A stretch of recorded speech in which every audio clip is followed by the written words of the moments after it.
Hello, everyone, and welcome to another episode of Familiar with the Matter. I'm your host, Scribe, and today we'll be talking about cyber security with Peter Stewart. Hello, Peter. Hello, Scribe. Thank you for joining me. So before we begin, everybody, if you have questions for Peter about cybersecurity or other statements you'd like to make, there will be a question and answer time near the end of the show.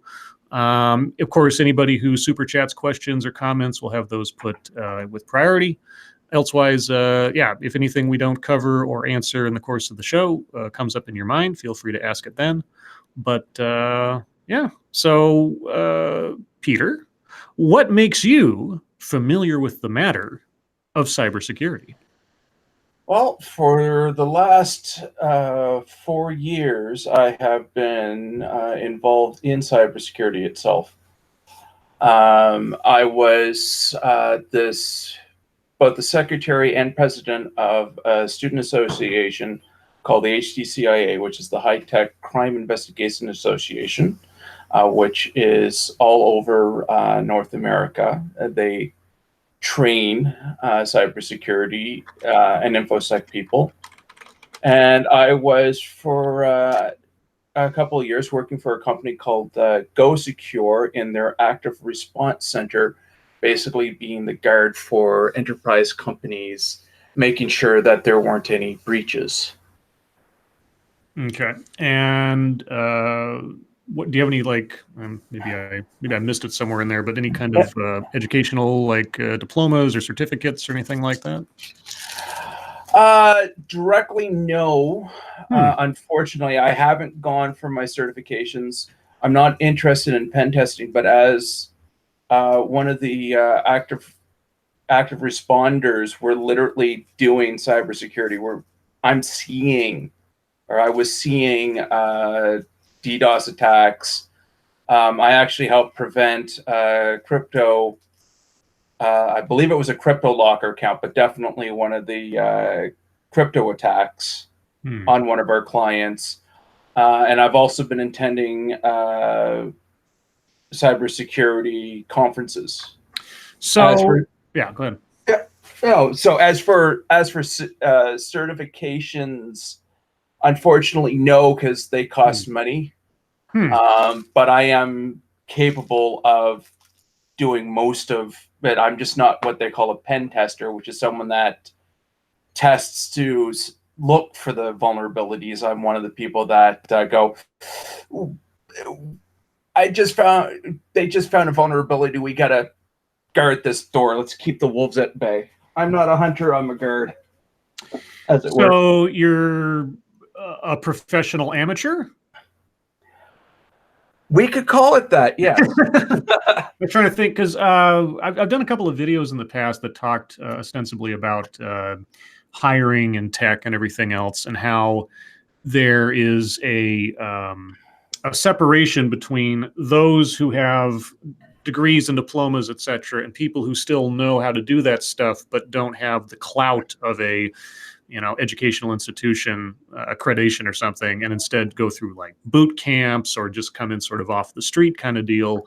So you're an example of someone who can make a career in this even if they don't have the named credentials of like a computer science degree or things like that. Well, to be honest, I am actually working on finishing off that. I just need to get my practical, as it were, and I'm working on getting my practical 500 hours, and then I can finish a diploma on database administration. Okay. At which point I will be actually trained to the point where I could challenge like Microsoft's administration certification. I could challenge Oracle's database certification. I could challenge a lot of the actual certification paperwork. I'm just missing like 500 hours to say, here, give me my paperwork. So when I know practically nothing about computer programming. I mean, I've been around computers my entire life. I remember in elementary school, there were a couple of kids in my class who were practically computer savants. They were like programming our Commodore 84s and all this other stuff. just like just for fun. And I was always fascinated by this stuff. The closest I've ever gotten to actual computer programming, aside from the rinky-dink stuff I do at my work, is through movies and such. So, the movie Hackers was sort of the first sort of big mainstream media thing that ever really took that concept and made it into entertainment after a fashion. Of course, it's all nonsense for the most part, and it's got little bits and pieces of actual truth in there. But did computing just come to you naturally when you were growing up, or was there something that sort of sparked your interest to head in this direction? We had the first computer we had was the Commodore 64, and I just learned how to program it. I found it fascinating that I could just, with some lines of code, I could change the color of the background. I could change the border color. I could make what passed as music on a computer. And then in high school, I was the guy who, in computers class, I was the one who effectively broke the compiler of the program language we were using, and then I ended up having to figure out to fix my program. And so I created the key that the next year, all of a sudden, kids were making asteroid clones, where I made just this little Star Trek fan little thing that had music and moving pictures and scrolling text and even a scrolling end credit sequence to get top marks.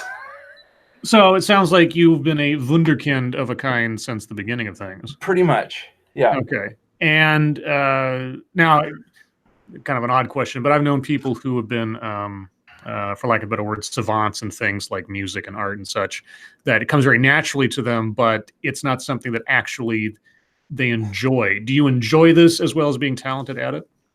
I actually do enjoy it, more for the problem-solving aspect of programming, as well as the storytelling aspect of cybersecurity. Cybersecurity boils down to storytelling. There's something that makes me go, this isn't right. Let me put on my detective hat and find out why this doesn't look right to me. And then you end up collecting your data and creating a story saying, this is why this is bad. Mm-hmm. Yeah, because programming is, after a fashion, just a logical series of yeses and nos down towards a result. Yeah. And again, I'm oversimplifying it, but I've in my various phases of my career, I've been around people who are very technically oriented, but are not. Let's see, the disconnect I've found in some people is that I work with programmers all the time, and if I ask them if they can do something, they say yes. But sometimes it's like a different kind of mindset. Like, I can look at a situation and say, or ask a question like, well, this worked here and this doesn't work here. So obviously the problem is somewhere in the middle. Whereas a programmer, at least I've found, a lot of them are so locked in on the logical progression of one step to another that thinking sort of laterally or thinking sort of convolutedly to try to figure out where the problem might lie sometimes is a tougher arc for them. It's not necessarily impossible or anything. It doesn't make them dumb or something, but it's just sort of a different mode of thinking. Do you find that same kind of thing going on with yourself sometimes, or with other people? Do you have people who are completely not technically inclined coming up with answers for those storytelling problems that you didn't come up with? That's actually one of the beautiful things of it. Yes, I can actually see the logic progression, and if you give me a good description of what's going on, I can usually figure out, if not exactly what the problem is, where to start looking. Right. Because I know what those steps are, and I can get, okay, so this section's not working, this section's working, this section's not. Well, this second section that's not working, that's a function that I can jump to, and I'll start doing my debugging on that function. But but it's nice to have more than one person to bounce the ideas off of. I worked in a web house where we had a client who went on vacation the weekend that things were going to go live. They said they tested it. They didn't. Mhm. When they got back, as they just went away for the weekend, when they came back, everything was live. All of a sudden, their website started crashing, and we couldn't figure out why. Google was saying, "Oh, you're going to have to start paying us to up the number of times you can make these calls." My boss had set it up so that when you did a search for an apartment building, it would ask Google for the GPS coordinates. I simply asked, do building GPS coordinates change frequently enough that we have to ask Google every single time? Because I asked that question, his head hit the desk. 5 minutes later, we had the solution that was Yep. working better and faster than before, because I asked that one question. Yeah. Because he Yeah. didn't think about putting it into our database. He was constantly pulling it from Google, where he could have pulled it from Google as soon as they put in a new address, stored in our database, and then we're just querying our database, and our database doesn't care how many times we ask it. Yeah. But Google does. Yeah. In my business, I just had it happen last week where one of our customer service people came to us with a question saying, I can't get too specific because of, doxing. Oh yeah. Stuff, but anyway, we broad too. yeah. Customer service came to us with a question and says, hey, the product is looking up this information and bringing it back to the customer, but there's this other information completely available from the source that we're not bringing back. Why is that? And everybody was running. Well, I'm being sort of melodramatic, but in sort of abstract sense, people running around like chickens with their head cut off, like, oh, why is this? Why is this? Oh my gosh, this has been going on forever. And me, not being Mr. Programmer guy, I looked at this and I thought, well, wait a second. Didn't we have a very refined product like 5 years ago that specifically looked for that information that we had to discontinue? Is that just the old logic that never got turned off, even if the product stopped being advertised? And they looked and they're like, you're absolutely right. And I'm like, yeah. And then once they find the problem, they go in and fix it, kind of thing. Programming and the whole thing seems to operate. And again, this is just my layman's experience. I'm not all that technically inclined, but working with people who are into that and their minds work that way, there's the high level and then there's the programming level. Yeah. And it's always and sometimes that can work beautifully. Like somebody on the high level can look at the big picture, whereas the programmers are looking at a very, small slice of things.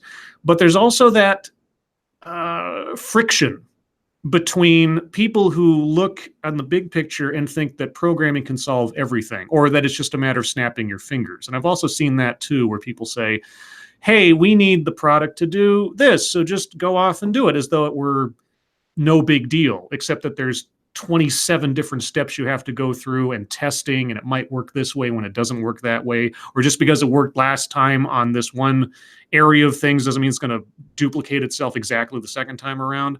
How do you handle that kind of communication with people who aren't technically inclined but are expecting like the world from you? That is actually becoming one of the biggest sub industries in IT.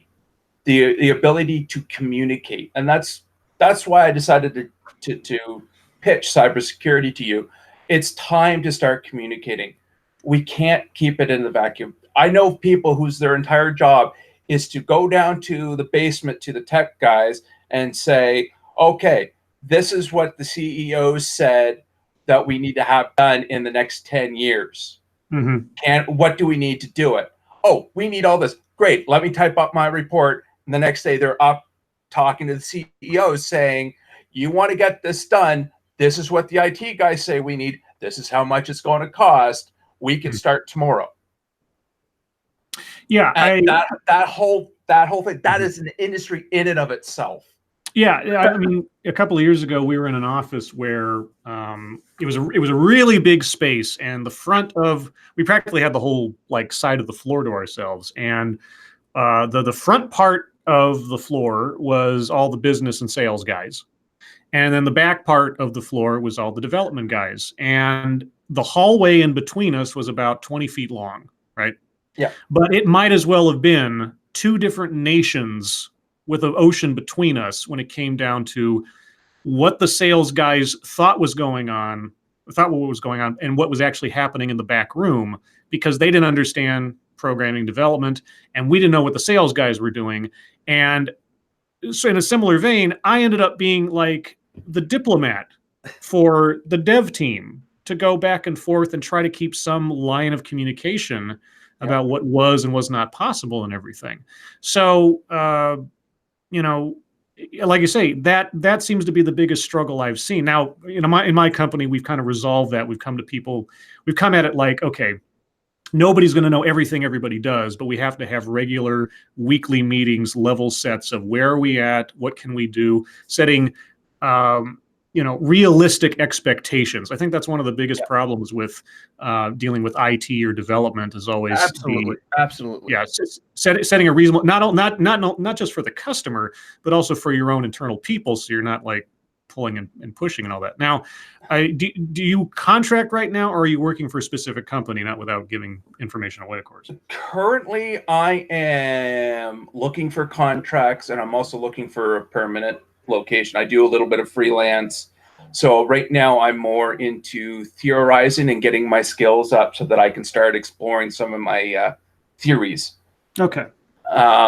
Because we need it. Cybersecurity. And for those out there who are wondering why I say cybersecurity, in the industry, it's called InfoSec, information security. But to the average person, if I said InfoSec, I'm going to get blank stares. If I say cybersecurity, because of our lingo, most people will go, oh, so you do this. That's why I choose to use the word cybersecurity. I don't have to explain myself as much. I don't have to go into the minutia detail, right, to explain what I do. Well, let's talk a little bit about that, because harkening back to the movie Hackers for a second, one of the small little things I learned then in that movie that still rings true is that sometimes, now I don't know how much to a degree, and you'll have to let me know here, but sometimes quote unquote hacking involves simple deception of human beings rather than actual invasion through electronic means. Getting someone, guessing someone's password or finding it written down on a notepad, or calling somebody up and faking yourself as a IT guy and asking them for their login or something. It's even easier than that these days. Sure, and yeah, with emails and everything else. No, the number one hacker tool, Facebook. Oh yeah, that is true. I have for a brief time I was in collections, and one of the things you have to do when you're in collections is you have to do what's known as skip tracing, which is trying to find someone who has skipped out on their bill or whatever. Mm-hmm. And I mean, and at the time that I was doing this, Facebook was just Facebook and social media was just coming up on the fore at that point. I think MySpace was probably the thing at the time. But yeah, it is amazing how much information people are either willing to or completely unaware that they're putting out into the public square. Now, in your experience, how much of cyber threats are actually people using complicated or convoluted electronic means of entry into a place versus just exploiting a human being's either carelessness or naivete? These days, it's not as that the actual going in and setting up or getting into the network through weaknesses isn't the biggest issue. Like actually in going down and programming, most viruses you can actually find actual freeware that allows you to make your own virus. Mm-hmm. You just tell it what you want the virus to do, and it'll make it for you. Cryptoware is now a cloud service. So that's all been taken care of. But the social engineering you've got, which is what the term you're talking about is, it's called social engineering. Yes. You've got spear phishing, You've got which is specifically looking at for a specific person. Salesmen do it all the time. They're the ones that call up and say, I know the boss, or I need to talk to the boss. They're trying to spearfish to get the access. Mm-hmm. The hackers that are doing this stuff, or I should say the dark hats, as it were, because by the definition of what a hacker is anyone that makes a piece of electronic equipment to do something it's not supposed to do. All programmers, by that definition, are hackers, but not all hackers are dark hats. Right. And you can think Western when I talk about white, dark, and gray, because only the good guys wear white hats. Mm-hmm. And then the gray hat is the guy that's morally ambiguous. Yeah. I've actually done research on some crypto where it's very obvious they had a gray hat inside because there was actually ways to inoculate your computer, or there was a flaw that they either didn't see or was intentionally put in for the white hats to find. Mm. So those are the gray hats. The black hats are the guys that are trying to get in or trying to do the bad stuff. I actually was contracted through my last job to a company who was attacked by the hacker group called Sam. Mm-hmm. And well, that, I hate to say it, but that company probably won't survive the year with all the lawsuits that it's currently under. Mm. I wish they would. They were a good company. They did everything, but they made a major mistake of not communicating correctly. So another thing that was always like a line that I always heard in like news reports and things talking about hackers is that you've got some are quote unquote malicious, is that they're trying to steal information. Yes, and stuff. absolutely. Some are doing whatever they're doing to prove themselves or make a name for themselves or try to beat the latest system or whatever else. Do you think that most hacking is intentionally malicious, or is it just kids trying to solve a problem? Most low, let's call it low level hacking. That's, can I do this? Let's get the credentials. Most of that is just kids being kids. Mm-hmm. But when you get into the deeper, darker stuff, which is there, that's all malicious. And the thing is that the community, the cybersecurity community, knows exactly who the hackers are, where they're from, and can pretty much pinpoint what building they're in, mm-hmm. but can do nothing about them. Okay. All the Russian hackers that have ever been tried, ever been brought up to court, mm-hmm. Putin has come out and said they're a legitimate business, let them off. Yeah. Every single one of them. Even though you've got reams and reams and reams of physical evidence, of electronic evidence that, no, these guys do this. Right. They get off. A lot of them are from China. There's a third group coming up, believe it or not, from North Korea. Oh, I'm not surprised at all. And the problem is like, how do you police and or prosecute this internationally? Yeah. It's practically impossible, I think, unless you've got some kind of treaty. And even then, so yeah, I get the next question I was going to ask is just for Joe Schmo consumer like myself, how useful are things like antivirus software or having a VPN or things like that to actually protecting yourself from maybe somebody trying to do something kooky? Well, in regards to the antivirus software, that's always going to be a good line of defense. Even firewalls, unless you're doing something borderline stupid, we'll call it. Mm-hmm. Your basic your Windows Defender firewall, your Windows antivirus for the absolute average user, that's actually good enough. Okay. If you go a little deeper, if you go into Tor, you do BitTorrents, you do, as Monkey says, it's the Christian Science Monitor. Yeah, right. Yeah. If you go to the sketchier parts of the overweb, or, well, Tor is more, you access the upper web, but you can get a little deeper if you want to. Then you need something a little bit heavier and hardier. I actually use a local Canadian, a semi-local. It's a Canadian company called ESET. That's my primary antiviral tool. Whoever you use, that they're fine for your basic, for going a little deeper. I don't go too far, and I'm not hunting down. I don't like hunting down people, simply because if you get a little too close, that's when doxing becomes rather dangerous. Right. Because you're talking people that are effectively the modern form of the mob. Yeah, and that was, I've heard various. I'll leave the hunters to hunt. I will guard the door. I'll keep them at bay. You go on.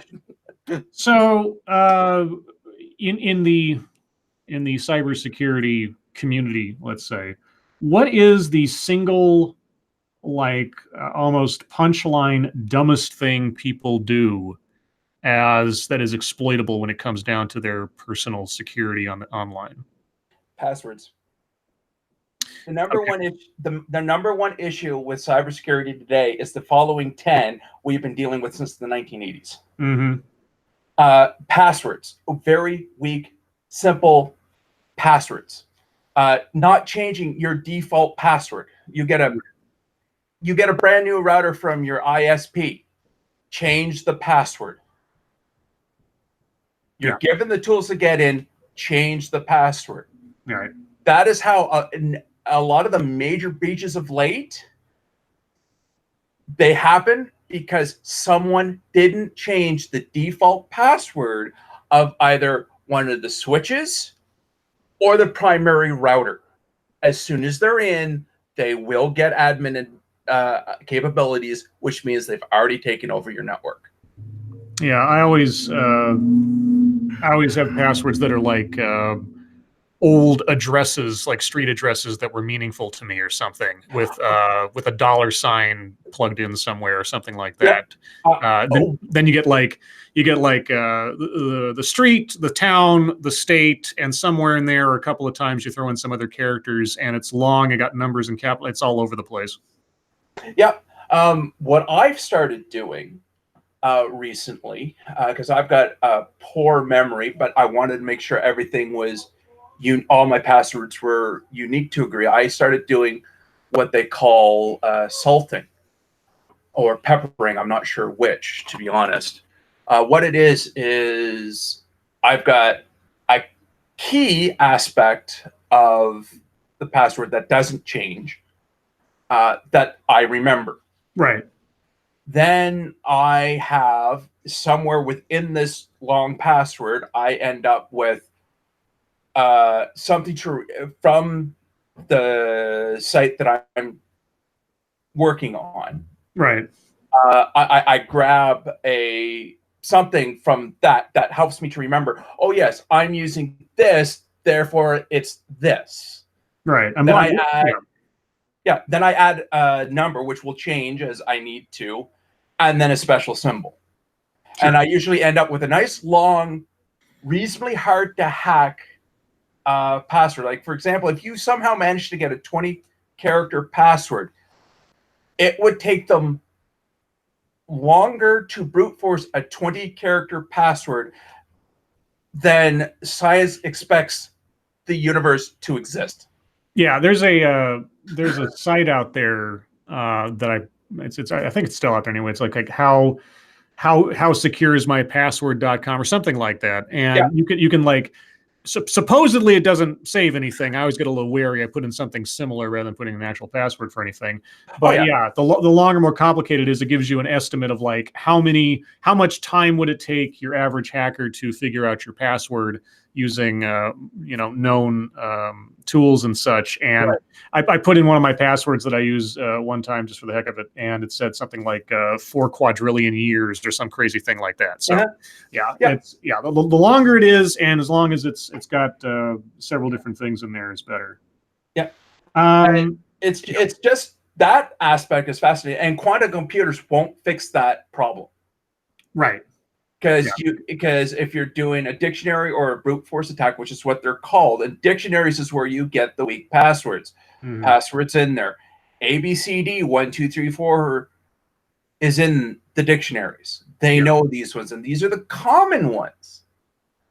And all the default passwords are in there. Yeah. These are all common passwords. The funny thing is a few years ago, password dropped from number 1 to number 2. It was taken up by ABCD 1 2 3 4.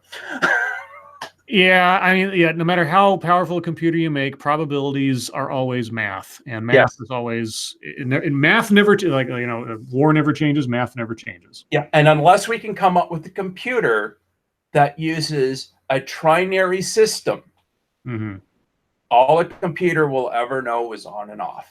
Yeah, is it on? Is it off? That's it. That's why computer censoring doesn't work the way people think. All it's doing is comparing words. A computer, no matter how much data you give it, can't come up with context because it doesn't know what the words are, because all it sees is it on or is it off? It doesn't have a third state of, oh, that's a joke. No, is it on or is it off? So on Lords of the Night the other night, the talk show or the nightly news show I run with Ranting Monkey and Satsu 2 cents 6 nights a week, plug. We talked about a story wherein the U.S. had done a cyber attack on Iranian interests after the recent bombing of a couple of tankers. Now, in general terms, just because I'm curious, and I guess it depends on which country or government you're talking about, but are governments that you're aware of, let's say, are they nimble enough to keep up with your average hacker group and or malicious party in their own cybersecurity as things progress, do you think? No. Cybersecurity is very much reactive. We need to start becoming proactive, which is very hard to do. We very much react to stuff. There was actually you know how Canada and the US always do war games and war game scenarios all the time? Yeah. Matthew Broderick does that. Yeah, where Canada tends to end up being the bad guy. Oh, really? I didn't know that. Yeah. Most of the time when there's like a NATO, Canada's usually listed as the people that the U.S. is attacking, usually because our people are trained to do more than one thing. So if you take one of us down, there's someone else who will stand up and say, I can do that. Wait. Are you saying that Canada's Hydra? Pretty much. Cut off one end to take its place? Are you saying that the movie Canadian Bacon is actually accurate to reality? Well, Canadian Bacon maybe not, but anything if you look at 1812, or even do some research on, say, Juno Beach, which was Canada's D-Day landing. Right. That is actually a fascinating landing. Not the first day, but 5 days later when they ran into the Panzer Corps and basically held them off for everyone else to get into position. But yeah, Canadian military history is very interesting, and in regards to NATO, we tend to be the bad guys. There was a cybersecurity test that I found out about, where the U.S. and Canada set up it was a honeypot test. Now, a honeypot is, there's a special file on a special hard drive that you have to get. That is your objective. All right, capture the flag. Effectively. And talking about capture the flag, if you're interested in learning how to hack, there are actual capture the flag, or I should say pen testing. There are actually capture the flag contests online that teach you how to do penetration testing, which this effectively was. Well, Canada was given the special program, the special file. And the Americans said, okay, on this date, we're going to come and, you have to prevent us getting this program. And they had a nice long lead up. Well, the Canadian general in charge said, okay, let's start to beef up our security. And so he did. And they kept getting new stuff and they kept beefing up the security. The night before, he said, okay, now he didn't turn anything on. He's like, okay. The night before, he said, all right, they're already here. We know that they're already here, or at least we suspect they're already here. The attack will probably come through our cell phones first. As soon as that happens, we're going to turn everything on. And sure enough, come that day, the tablet started to come off. He was off by one endpoint. The U.S. had already infiltrated the phones, the tablets, everything, because they're already inside. The paranoia of cybersecurity is they're already inside. Is your device connected to the internet? Yes, they're already inside. Mm-hmm. You may not have that super HIV gonorrhea that Monkey was talking about last night, but they're already inside. They can get in there. They're already there because it's connected to the internet. And what the general ended up doing was they turned on their hardware. What the Americans didn't realize, because they saw these devices go online, was he had them facing inward. He allowed them in. He didn't allow them out. Canada won. Okay. They could get the file, but they couldn't get it out because they were locked into the shell. There was no way for them to come back out.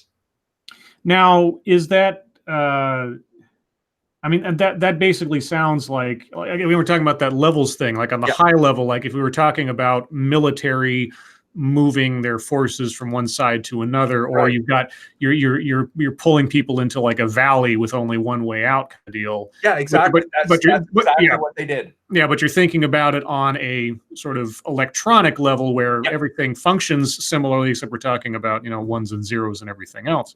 Yeah. Now, is that the kind of proactive strategy governments should be doing rather than what they are, or what do you think?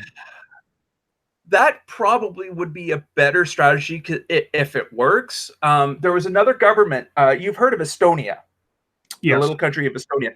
Yes. Have you ever heard of E-Estonia?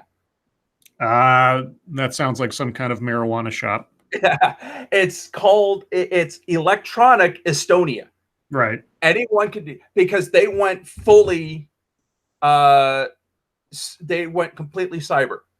You get a cyberspace ID the moment you're born and registered, and that allows you to access basically anything you want. All right, I know. I know. That's some Johnny Mnemonic shit right there. Yeah, I know. And a number of years ago, their system got hacked. Now it was set up by IT guys. The government went to IT and said, "Can we do this?" And IT said, "Only if you allow us to do it." And they got attacked, and they got wiped out. And NATO didn't do anything. And of course, Estonia is part of NATO. NATO didn't do anything. The two running theories are either A, Estonia is too small for them to tip their hands, or B, at the time, they didn't have a strategy for it. Upon investigation of what happened, it was a DDoS attack, and inside that DDoS attack, they found 5 Russian IP addresses of known Russian hacker groups. Sorry. Yeah, no, and so they don't know if no one knows for certain if NATO actually had a plan for an attack, or and it was just we're not tipping our hands, or if they ended up developing it as a result of the attack. So you touched on something I was going to ask. With all the, last in America at least, as you probably know, the last 3 some odd years now, we have been inundated with the boogeyman of the Russian hacker. Yes. For various things. Briefly, in your estimation, how much of a danger are Russian hackers as compared to any other hackers on the planet? Russian hackers tend to be out for they're not trying to do as much damage. They're looking for information. They're looking for money. Now you're talking about like now. I mean, now when people talk about Russian hackers, they at least in my experience, they are talking about government-backed, funded operations of electronic infiltration. Absolutely. Whereas in my mind, there's certainly that, but there's also just Joe Schmo Ruski in his bedroom doing stuff to do stuff, and everybody sort of conflates this as one big giant like entity of the Russian hacker. Do you think it's the government that's the bigger player in this, or is it just sort of the independent goofballs off in their basement somewhere? I'm not sure if the government is the big player, or at least not to begin with. But all the Russian hacker rings, which are effectively one now, no matter if it's just someone small, if they get noticed, they'll probably be brought in. They're all actually backed by Putin. How so? Because I always hear this, but I don't quite understand. Like every single time, one of them has been arrested with, like I said before, with reams and reams of this is what they did. There is no doubt in our mind that this is what they did. Putin said they're a legitimate business.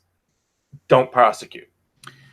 And since he rolls, so does that set up? Well, I mean, this might be sort of a rhetorical question because I think it's a foregone conclusion. Doesn't that set up just an incentive for anybody in Russia to become a hacker because they'll be immediately given cover by the government and or perhaps gain an instantaneous job? More than likely. The current battlefield, like a lot of people keep talking about boots on the ground. That's not where the battlefield is anymore. Do you think that's really true? I mean, because I mean, I've seen or heard all of the nightmare scenarios of someone taking over the power grid, or like the movie Sneakers, where you got like one big key that unlocks everything and shutting down air traffic control and doing all kind of craziness like that. I mean, I understand that you could get into very select systems and cause all kinds of chaos for specific things, but can you really? Is there really a threat to completely annihilating essentially a country electronically without ever having to fire a shot? Your computer has the ability to do that now. You have a program on your computer right now that is a legitimate program that if enough of us did it, especially with the Internet of Things doing it, you could shut down an entire country's internet grid. Okay, look, just anybody who's listening, I don't play Minesweeper, so I don't know what this guy's talking about. Yeah, I mean, I understand. I just, I want to think that the competition between all of the computer nerds out there that work for government X and all the computer nerds that work out for government Y, they're always butting heads. But that's just it. They keep butting heads and no one's got an edge over anyone else, given how much money, resources, and mental power has been put into this. Well, it's the exact same idea as nuclear bombs. The reason why we haven't had a nuclear war... Mutually assured destruction. Exactly. Yeah. And that's the thing. As soon as there's a breach, you either patch it or you use it. Mm-hmm. And that's where the reactive aspect comes from. Right now, when there comes to breach, we try and patch it.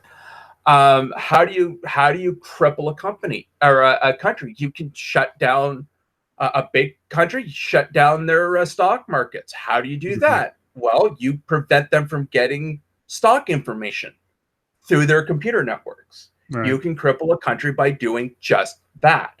Don't have to worry about the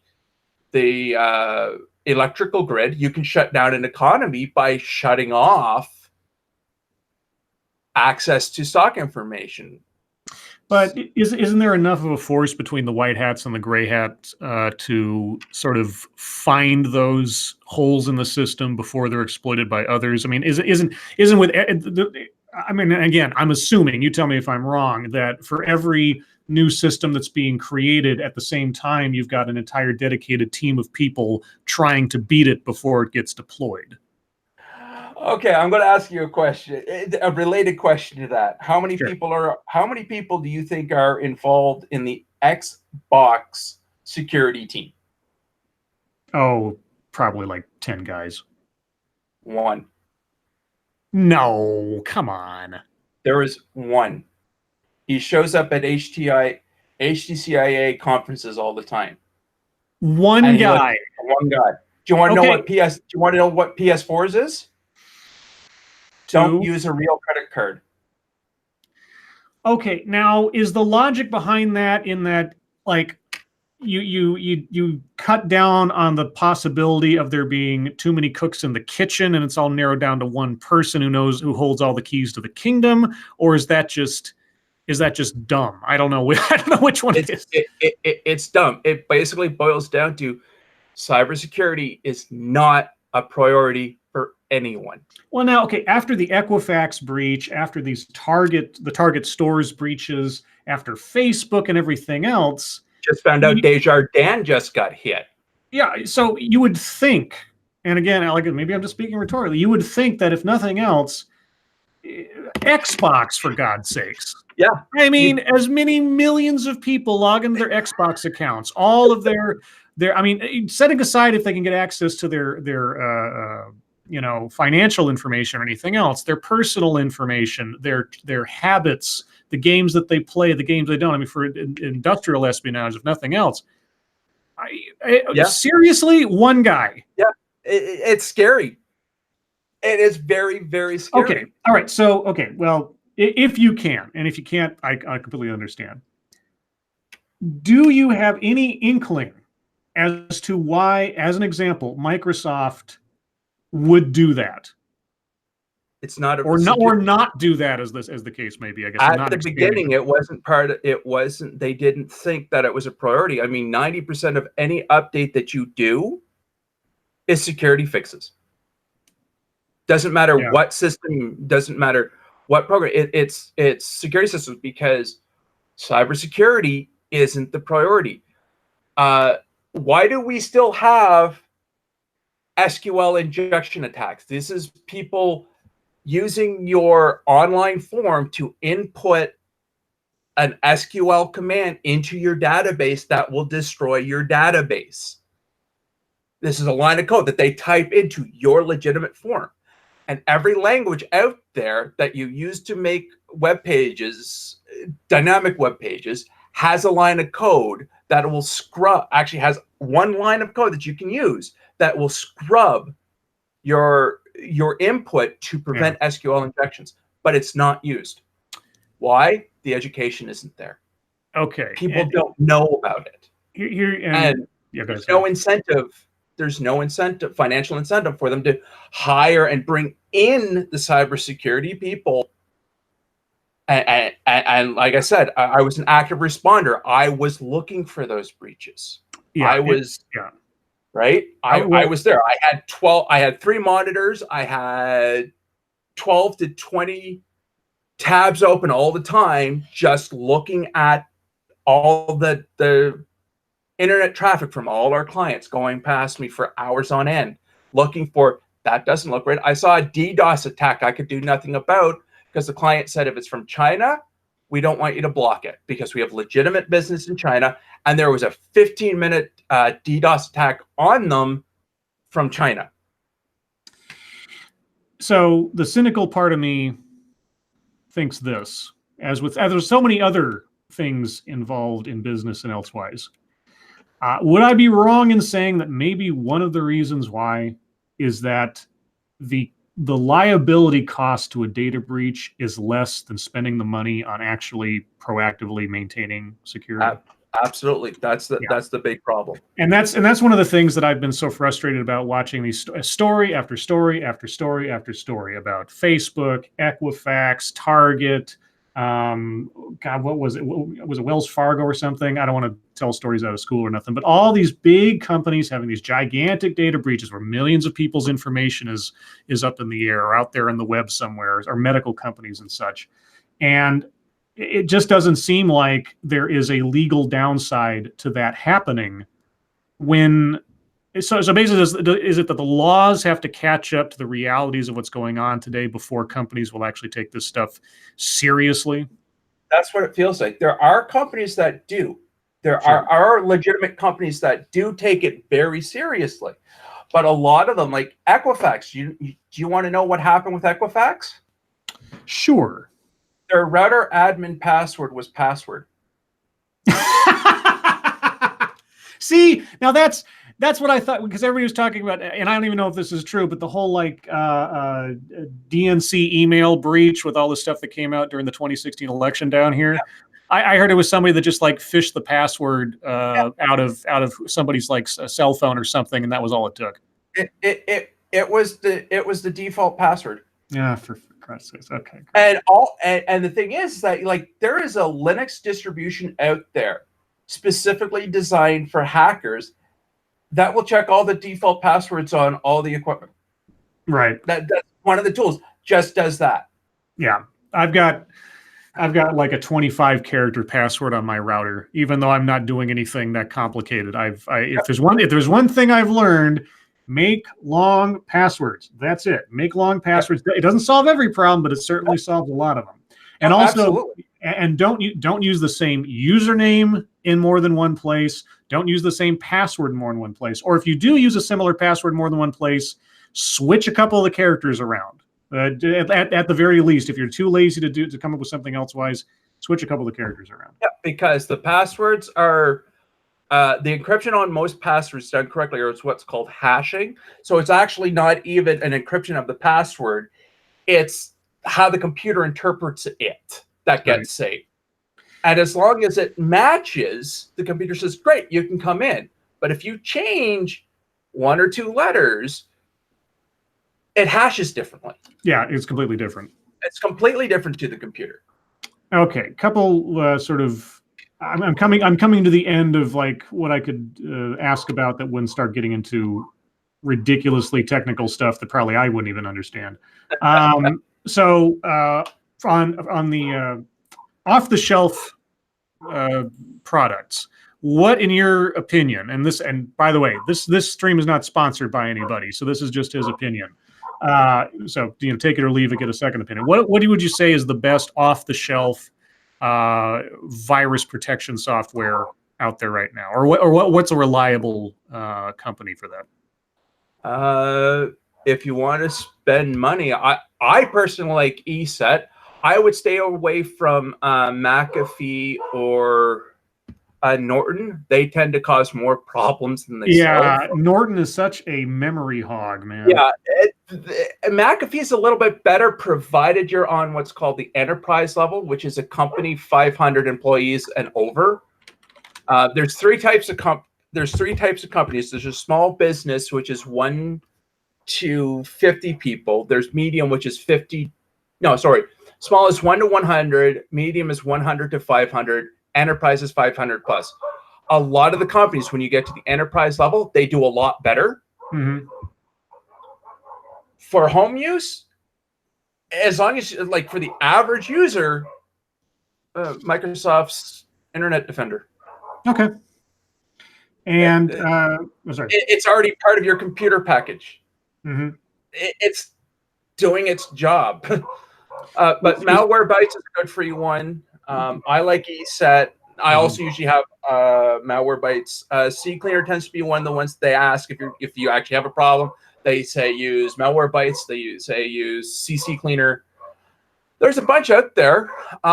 Just look at the reviews. Okay. And VPN. VPNs worth the investment or not?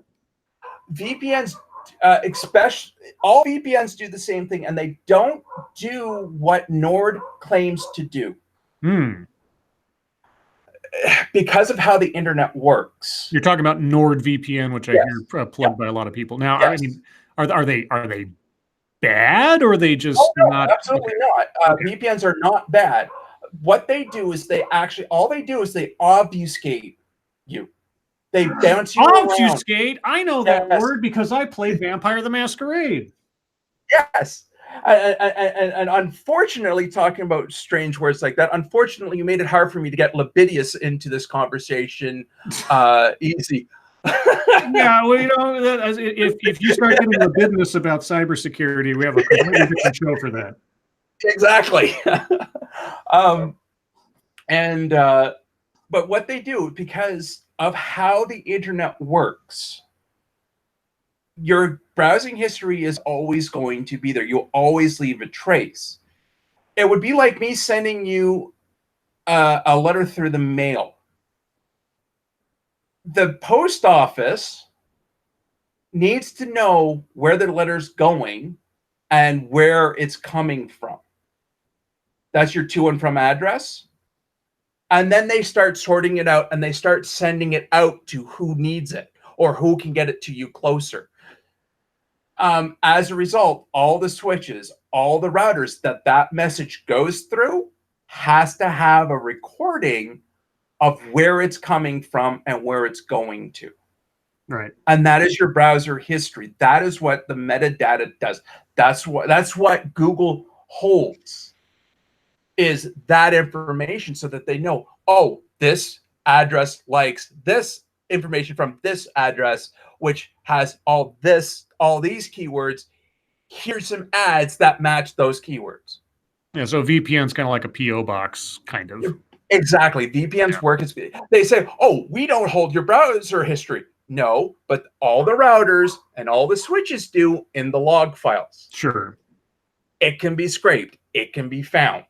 Okay. But it makes it harder to track back to you, because instead of taking the direct route, which everyone has a program, anyone on especially Microsoft, I know the Microsoft one, and I know Linux has a similar one called Traceroute, where you can actually go TRACERT in the command prompt, and then say youtube.com, and it'll show you all the switches and routers that your message goes to before it gets to YouTube.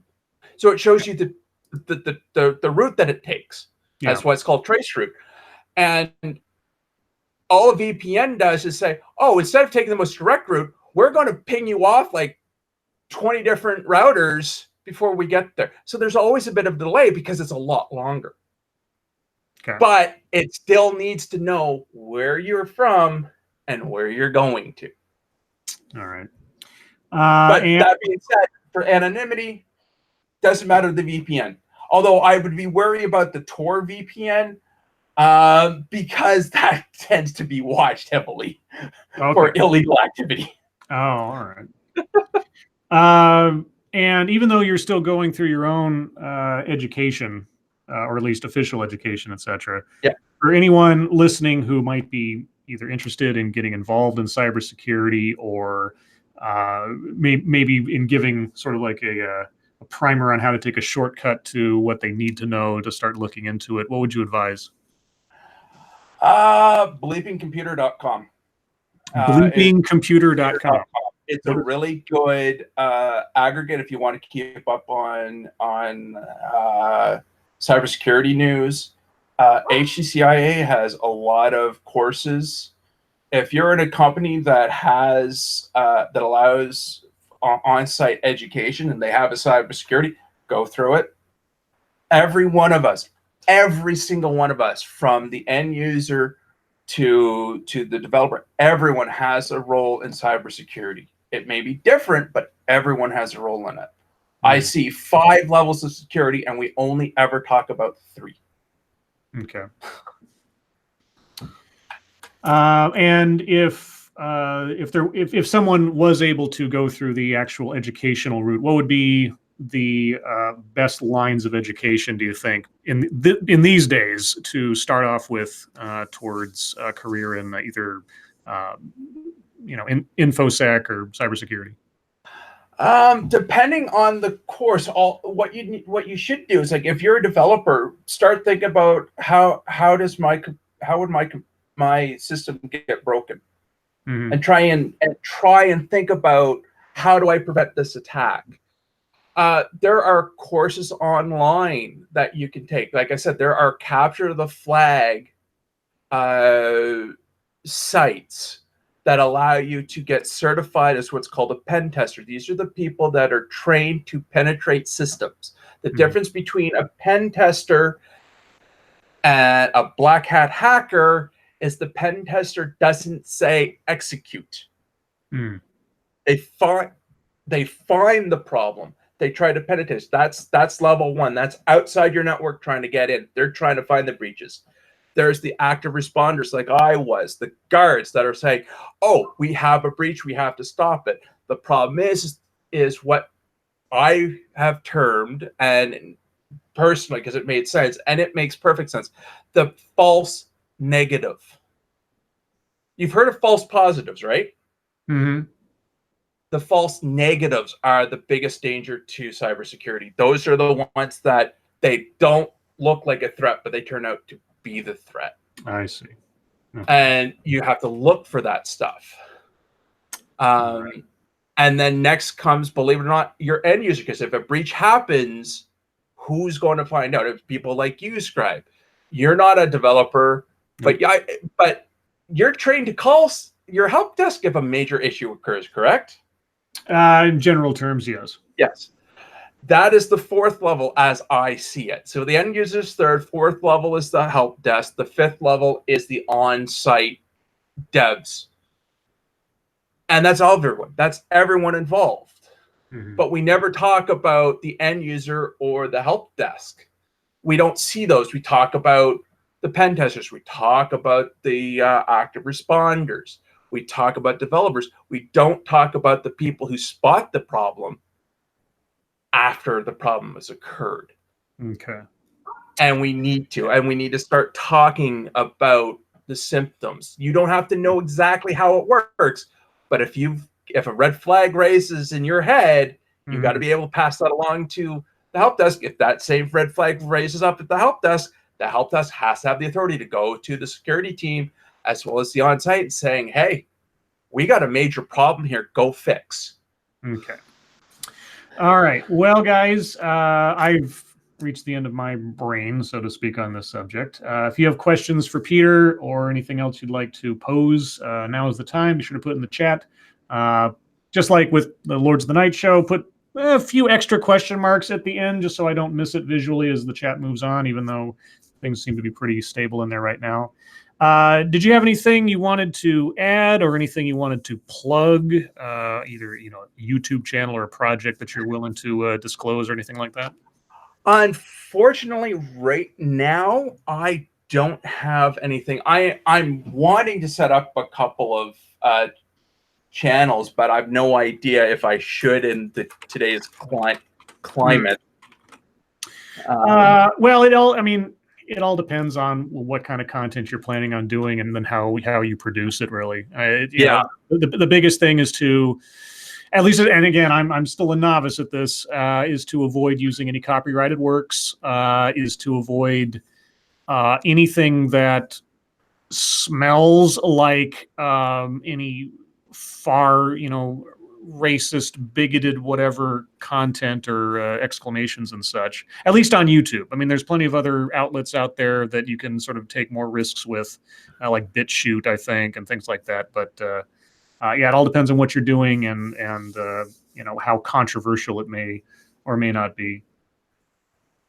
Yeah, exactly. And that's the thing. Like, I've got ideas. I actually even have, because right now one of the big ones is that I see is the flat Earth nonsense, and some of it can be completely and utterly debunked by showing basic, simple, grade school level science demonstrations, which I actually have the equipment to do. I just have to be bothered to set them up. Well, the biggest piece of advice I have for anybody wanting to do commentary / criticism of either ideas and such is specifically that. Argue the idea or sorry, say argue the point and not the person. One of the biggest pitfalls I see a lot of people get into is they make videos about a particular personality on the internet, Yeah. or a person.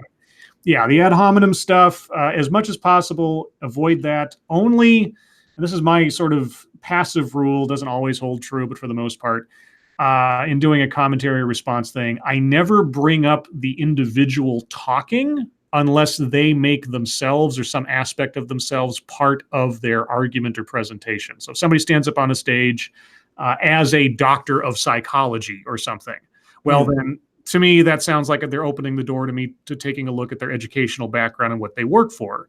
And if they're doing a speech on the psychology of gamers, but their degree is actually in the psychology of animals, I might say, maybe there's a little disconnect there. That's about it. Yeah, that's the only time where I feel like talking about the person. Otherwise, yeah, don't attack the person. Just stick to the idea and the point, and you're better off in making an argument that you weren't targeting someone or harassing anybody or anything like that. Yeah, my idea was more to do them as the demonstration itself, and with posing the question, how did that happen? How did that work?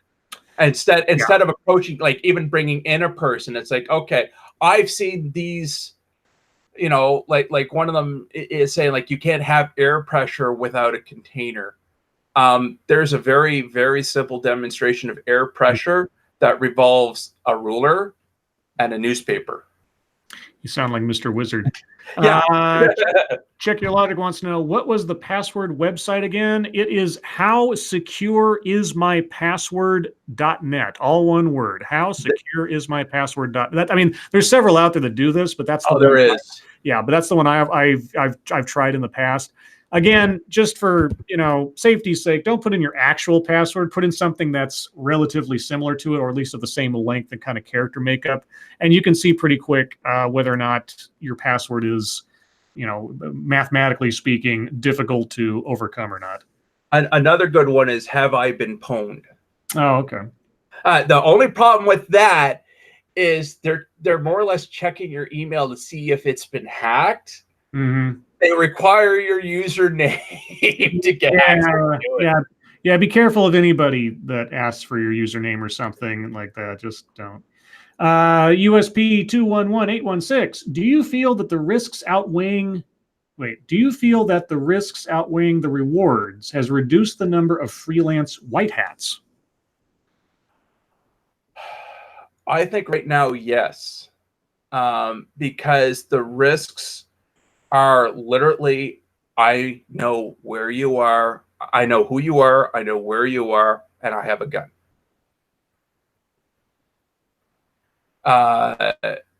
If they're too close, yeah, and that puts everyone on the back foot, because now you're threatening an entire family, and you're talking about people that they're not going to necessarily be lying, that they can actually threaten your life. I know a gentleman pen tester, he was the one who introduced me to HTCIA and got me really interested. And then he's the one who helped set up the student association.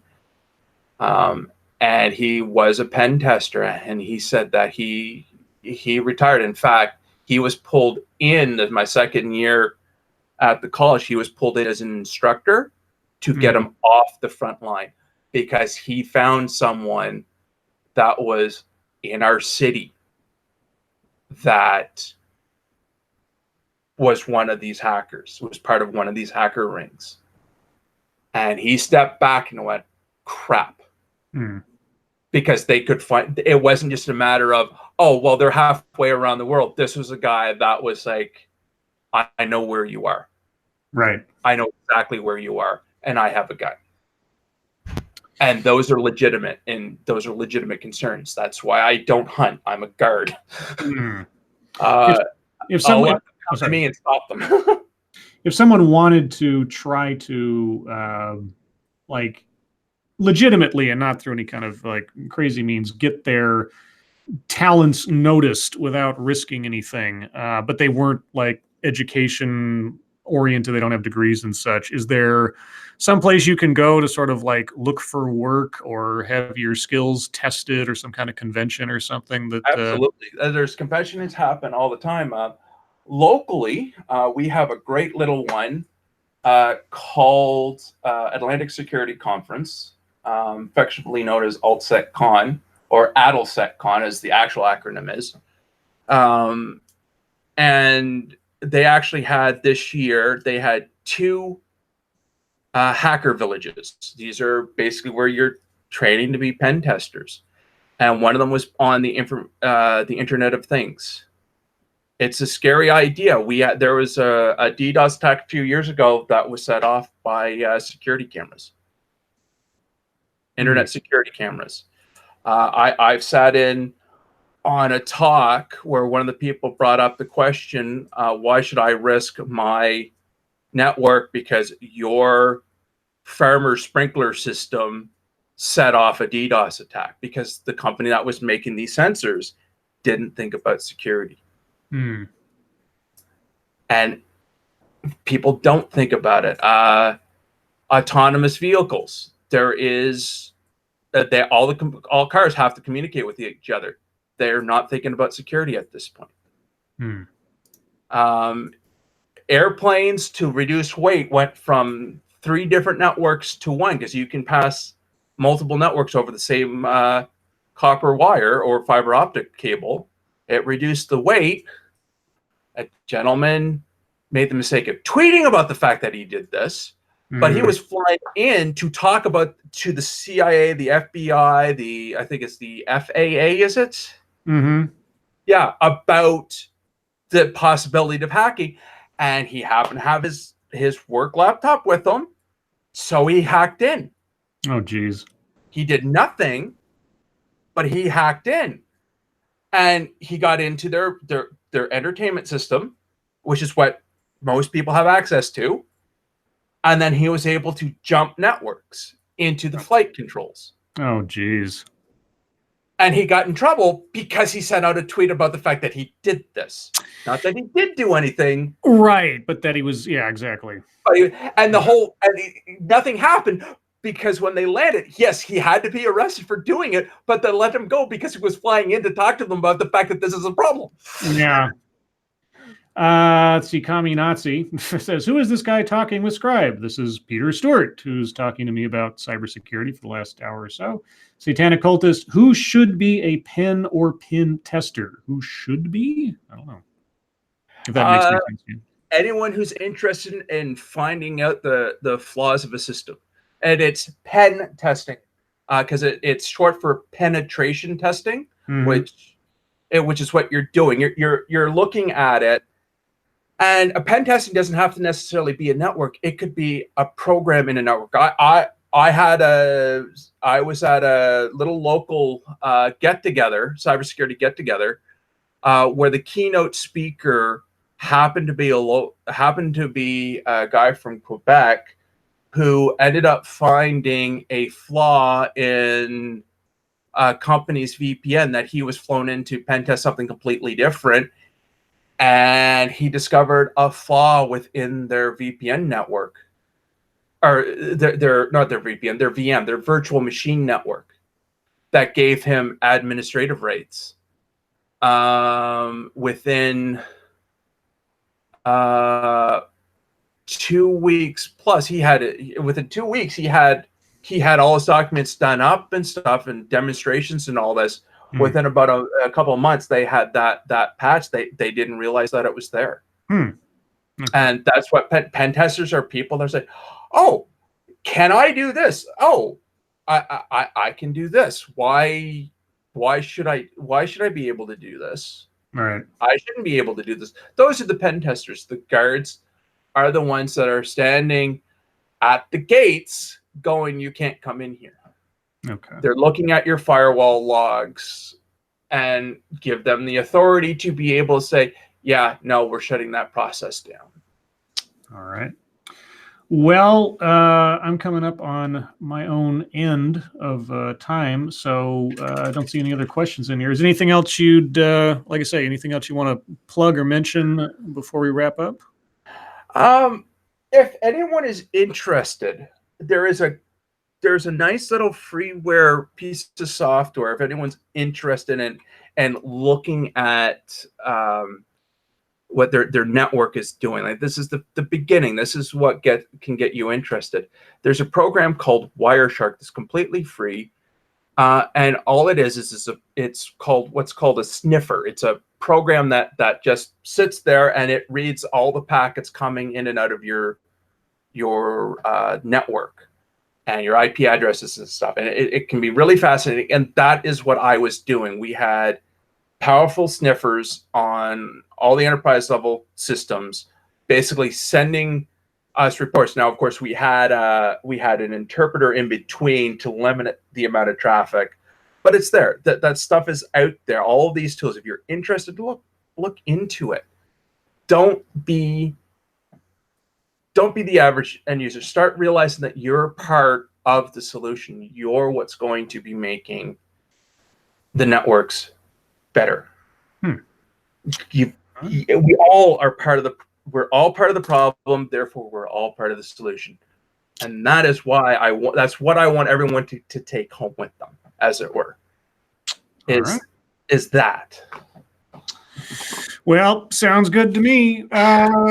Well, Peter, thank you so much for taking the time out of your weekend to chat with me about this a bit. It is something that I've, over the years, just as the development of things and as all the movies and other, media of the sort and everything else, and with, current events, we just, the U.S. just conducted a cyber attack on Iran, and it was part of a governmental process. This stuff goes on all the time. A lot of us don't know it because it's either kept under wraps or it's sort of not front page news, but it's only going to become more important as time goes on. If it's front page news, the hacker isn't any good. In regards to movies, if you want something that's a little bit more close to this is actually what it is, Mr. Robot. Oh, yes. Yep. Mr. Robot, most people I've talked to in the industry will say that Mr. Robot is a lot closer to what is actually happening. Because they have people in the industry, or they had people in the industry saying, no, this is how it would be done. Right. Good advisors. Yeah. All right. Well, everyone, thank you so much for joining us. Appreciate all your questions and your attendance. If you have any ideas or pitches for me about a Familiar with the Matter episode, my email address to send such suggestions is scribelight3, that's the number 3, @gmail.com. Can't promise you'll necessarily end up on the show. I get a lot of ideas pitched at me, and this isn't necessarily a regularly scheduled show, but I'm always appreciative of any ideas. So again, Peter, thank you so much. Not a problem, Scribe. Yep. And everybody, thank you for joining us. Hope you guys have a good weekend. And I will see those of you that know about the show tomorrow night, Monday night, on Satsu 2 Cents' channel for Lords of the Night. So everyone take care and see you next time. Good night, chat. Bye, guys.